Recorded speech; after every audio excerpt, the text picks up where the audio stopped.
Hey,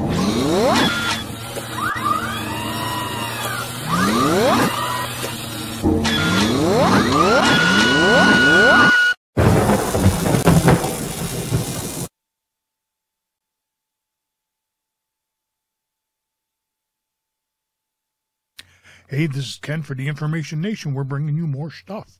That's right, more stuff. I'm just sitting here enjoying this little KangerTech Mini, the Subtank Mini. Beautiful little device. And the only problem is, needs about a 4-gallon tank on this thing for the way I've been vaping the hell out of it. I mean, I've just been filling this cotton picker up left and right. And, now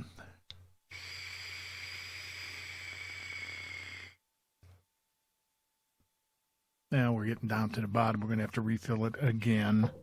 Jeez. In case you're wondering what we're going to talk about today, we're going to talk about the KangerTech OCC, the organic cotton coil, not Orange County, California. We're going to talk about the organic cotton coil. And we're going to do a rebuild on it. And I think a lot of people are going to be interested in that. Especially when you start paying for these things. And hey, if you can get an extra, week, 2 weeks out of a coil just because you take a little time and rebuild it, isn't that well worth it? I would say, what the hell is that now? Okay, let me take a look at this. Oh, we got a CASAA alert. We have an alert from CASAA. A Maryland call to action, HB 26. Is a bill that would prohibit the use of vapor products in all indoor spaces open to the public. And it's scheduled for a hearing. Maryland House Economic Matters Committee, Wednesday, February 11th at 1 p.m.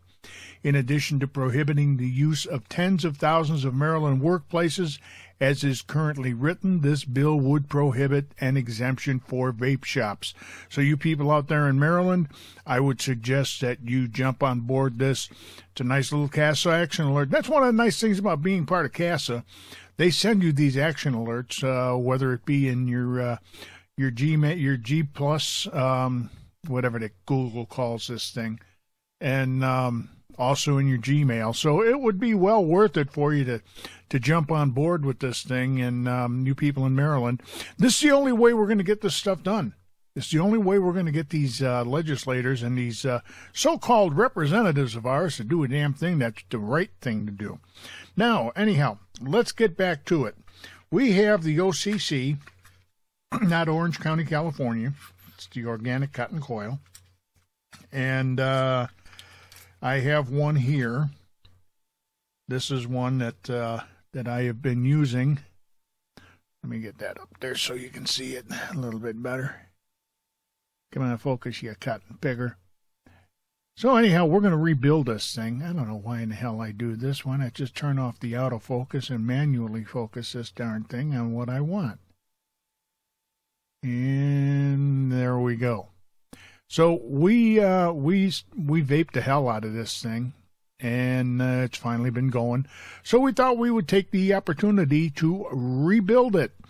So let's get our swimsuits on, dive into the pool, and rebuild this cotton picker. So all of you people out there, everybody that's not in the pool, get in the pool. We're going to rebuild it right now. Okay, here we go. You can see there we have the little cotton picker. Right there. Now what you want to do, there's a pin. That pin has to come out, and this insulator has to come out, and then you can take the coil out. And the pin should come out relatively easy, so you just use a little bit of a thumbnail. And there it is. Look at that. It just comes right out. There's the pin. And if you look, there's a wire in there. See it? And then we'll take the insulator out, which comes out very easily. Of course, watch it make a liar out of me. There we go. And there you can see the other coil lead. There's one. Now, what you're going to do, you are going to take your tweezers and you're going to go in here and you're going to get these leads. See, here it is. There's what broke.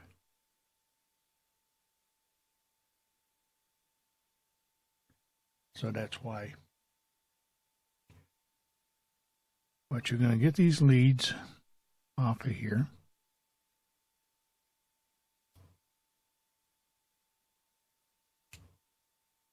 And you're going to reach down in here and you're going to grab some cotton. You can actually go through the sides. Like I say, this isn't exactly the easiest thing in the world to get out of there because they pack it pretty darn full. But it can be done, and it will be done. So we'll get that, and we'll get this. There's a lead. We don't care if we destroy it.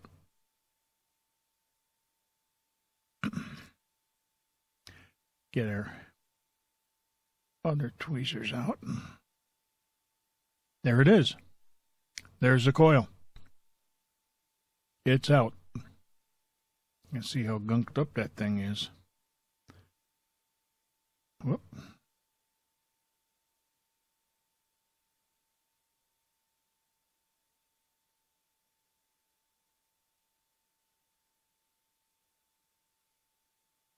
So we pretty much got our use out of it.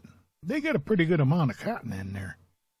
You know, for being such a small area, they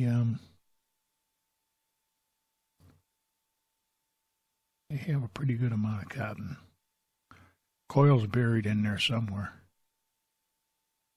There it is. So we really don't need a ton of stuff to do with this. Let us deposit that over there. And we'll get a Kleenex.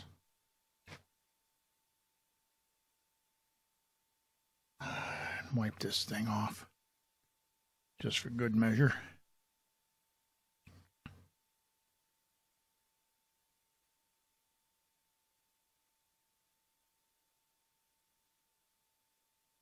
If you look, let me point something out to you here, as long as we got it taken apart. If you look right on the end, you see those two little slots? Apparently that's where they want the coil wires to go. You can put them in there if you want, or just put them off to the side. It's not going to make any difference. But here we have it, all cleaned out, ready to rock and roll. All right, now what you're going to use is a 3mm screwdriver, and that barely fits in the hole. You might have to give it a little twist, because there's probably some burrs in there. There you go. Some burrs and some junk and other stuff, you know, from vaping. Maybe a couple of pieces of cotton, but there you go. That's a 3mm screwdriver. And you're going to need some 28 gauge Kanthal wire right there. And you're going to do 5 wraps. And you want to leave enough. Well, you're going to do 4 to 5 wraps, depending on what you want for a build. So what you do, it's very simple. You just take and make sure you've got enough wire behind this, because you got to stick this into that coil area. So I go back about halfway on the screwdriver, and then we start 1, 2, 3, 4, 5, and we bring that down. Then you're going to take and push it up against the. It's an ugly looking coil, but it'll straighten itself out. Now I take that and we bring it down here. Like I say, it's an easy build. It is really an easy build. So there's your coil. You're not looking at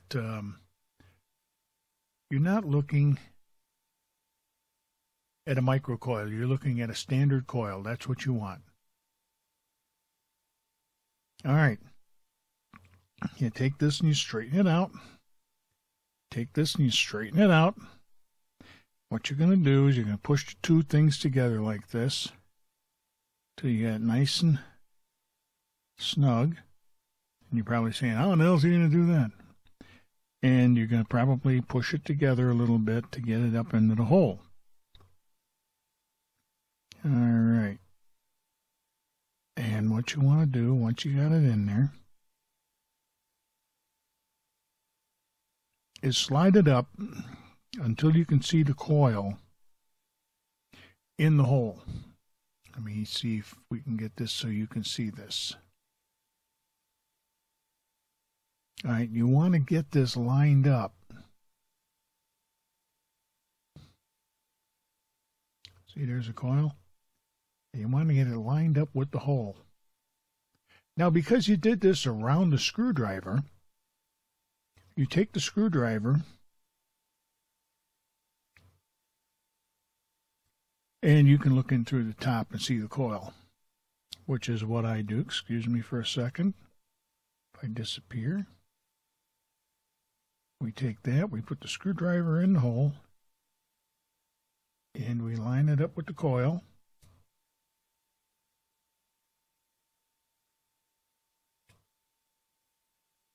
And there it is. See if we can get a focus on that. I don't know. There it is. We went right through the center of the coil and right in and out both holes. Now what we have is right here are the two pieces of wire sticking out the backside. So what you want to do, you're going to take one wire and you're going to take this little insulator. Let me put the focus back on. Sorry about that. You're going to take this little rubber insulator. You're going to slide it right over one of the leads, not both, just one, and let it go right down. You want one lead on the inside of that and one lead on the outside. Let's see how that is. That's the way you want it. Then you're going to push this insulator back down. Takes a little bit sometimes, but that's okay. We can do this. We have the technology. There it is. Push down. Now we're going to take this and we're going to bend it over. And we're going to take this, and if you want, you can pull it around to where that little slot is. You're going to bend it over till it looks like that. You're going to push this down. Then you're going to take your little pin, and you're going to take the pin and you're going to put it in the hole and you're going to push it in. If you have big paws like I got, it might be a little bit of a problem, but there it is. There's basically your build. It's done, except for wicking, putting the cotton in there. Come in and cut this as close as you possibly can to the edge. And the same thing here.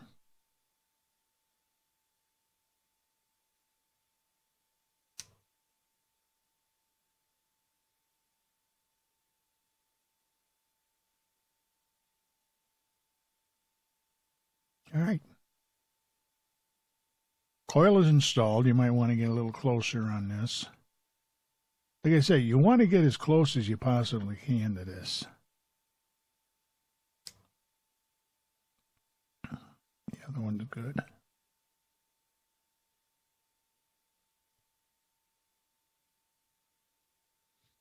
All right.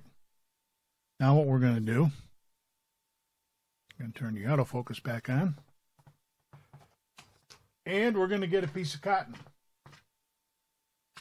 And let's get some, we get some Japanese cotton here. We got a piece that's already cut. Take the cotton. Just roll it up. Make it nice and tight. Because what you're going to do, you're going to take this screwdriver out, hopefully.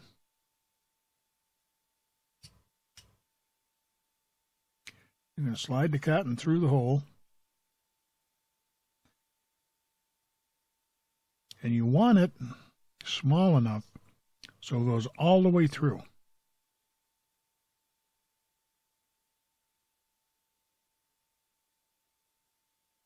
And it comes right out the other side. Then you can grab it this way and you can pull it through.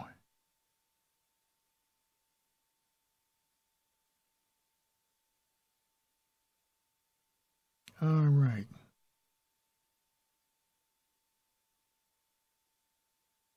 Now what you're going to do, you're going to clip some off.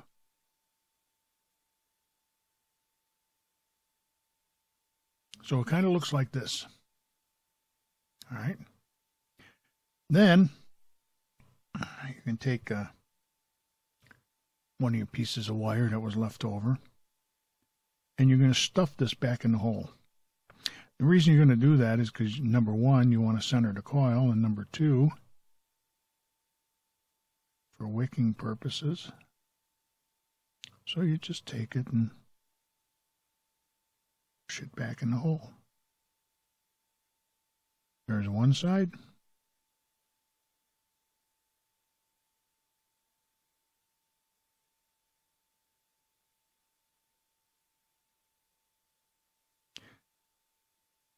Another piece of wire here.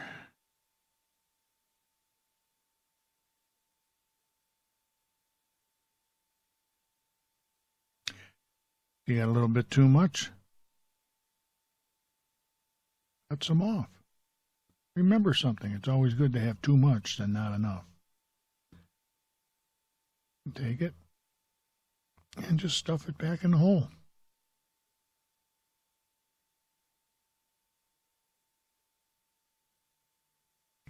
And there it is.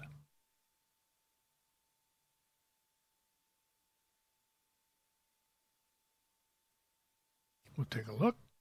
Let me get the focus going here.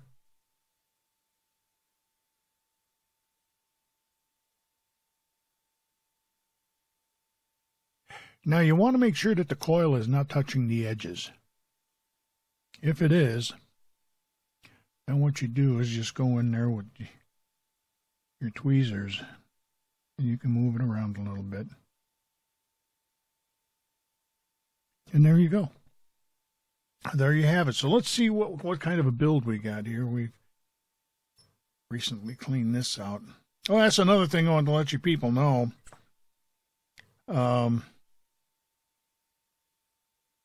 This one tends to leak.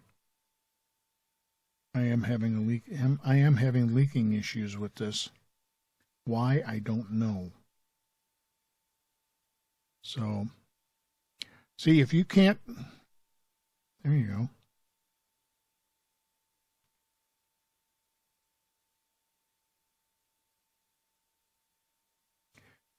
And we'll take it, we'll put it on the meter.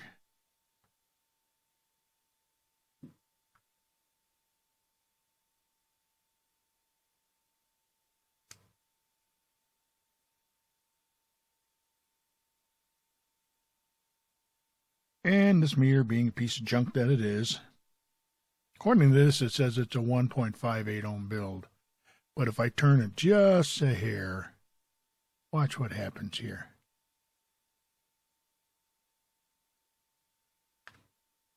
Oh, now you're going to, there. Now it says it's a 0.2 ohm build. Meter's a piece of crap.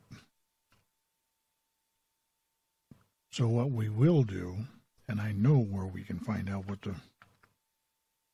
what kind of a build we have on this. We'll put it on the CASAA. And hopefully the CASAA will read it.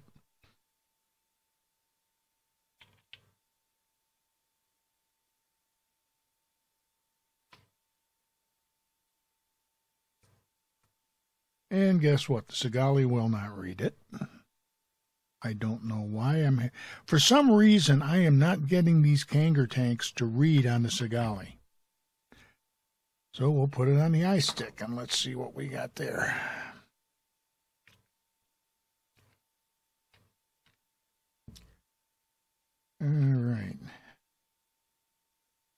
It reads fine on the iStick. It might be too low of a build for it to fire, but it'll read it.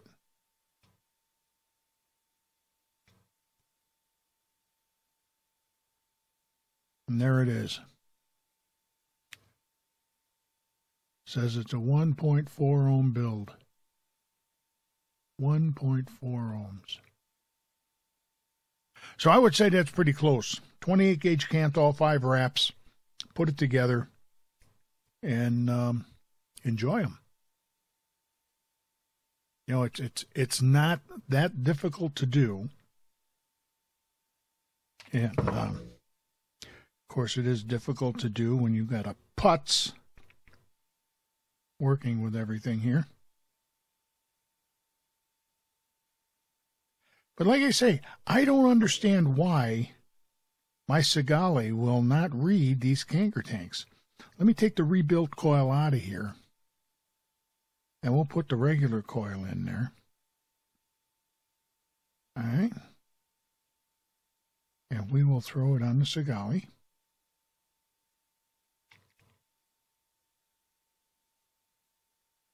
Nope. It will not read it. That's interesting. That's interesting on the CASAA. Now I'll put the RSST dual coil on there.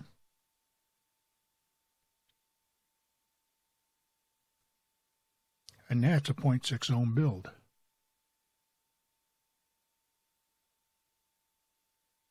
So I don't know what the problem is between CASAA and Kanger. Maybe they don't like each other. I don't know. But that's how you do it. That is how you do it. Now when you get done, just take the little rebuilt coil and